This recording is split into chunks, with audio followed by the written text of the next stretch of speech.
T20 world cup లో team India champion గా నిలవడంపై ప్రశంసల వర్షం కురుస్తూనే ఉంది. తాజాగా ఆస్ట్రేలియా మాజీ కెప్టెన్ రికీ పాంటింగ్ కూడా టీమిండియా ఆట తీరుపై స్పందించాడు. ప్రస్తుతం ప్రపంచ క్రికెట్ చరిత్రలో భారత జట్టే అత్యంత బలమైనదన్నాడు. కొంతకాలంగా భారత్ అద్భుతంగా ఆడుతోందన్నాడు. తిరుగులేని ఆధిపత్యాన్ని ప్రదర్శిస్తోందన్నాడు. చివరగా జరిగిన 4 ఐసీసీ టోర్నీల్లో భారత్ 2 సార్లు మాత్రమే ఓడిందని గుర్తు చేశాడు. టీ20లో ఇప్పటివరకు బలమైన జట్టు ఏదంటే భారత్ కాదు అని చెప్పడం చాలా కష్టమన్నాడు. టీ20లో మాత్రమే కాదు, పరిమిత ఓవర్ల క్రికెట్ లో టీమిండియా అదరగొడుతోందని ప్రశంసించాడు. టీమిండియా ఎంత బలమైనదనేది ప్రపంచ కప్ ఆరంభానికి ముందే అన్ని జట్లు గుర్తించే ఉంటాయన్నాడు. వైట్ బాల్ ఫార్మాట్ లో ఆడుతున్న తీరుకు టీమిండియా హ్యాట్స్ ఆఫ్ అన్నాడు. టీ20 వరల్డ్ కప్ లో టీం మేనేజ్మెంట్ తీసుకున్న ఒక్క నిర్ణయమే భారత జట్టును ఛాంపియన్ గా నిలబెట్టిందన్నాడు. సంజు శాంసన్ ను ఓపెనర్ గా పంపడం, ఇషాన్ కిషన్ ను వన్ డౌన్ లో ఆడించాలనుకోవడమే చాలా పెద్ద నిర్ణయం అన్నాడు. Captain Suryakumar Yadav, head coach Gautam Gambhir అంచనాలను సంజు శాంసన్ అందుకున్నాడని గుర్తు చేశాడు. ఒక ఆటగాడి భుజంపై చేతులు వేసి మిత్రమా నిన్ను నమ్ముతున్నాం,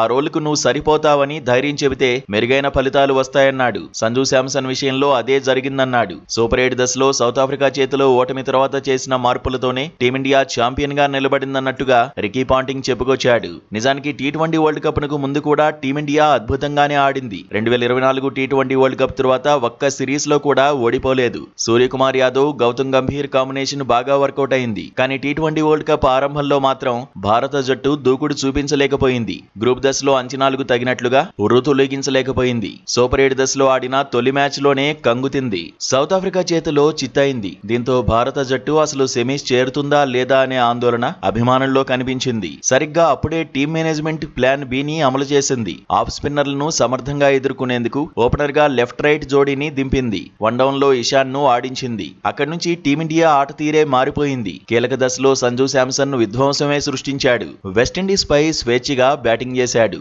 ఆ తర్వాత ఇంగ్లాండ్ పైన రెచ్చిపోయాడు. అక్కడితో సంజు శాంసన్ విధ్వంసం ఆగలేదు. ఫైనల్లోనూ వీరకొట్టుడు కొట్టాడు. టీమిండియా వరుసగా రెండోసారి ఛాంపియన్ గా నిలవడంలో తన వంతు పాత్ర పోషించాడు. ప్లేయర్ ఆఫ్ ది టోర్నీగా నిలిచి ఇంకా ప్రశంసలు అందుకుంటూనే ఉన్నాడు.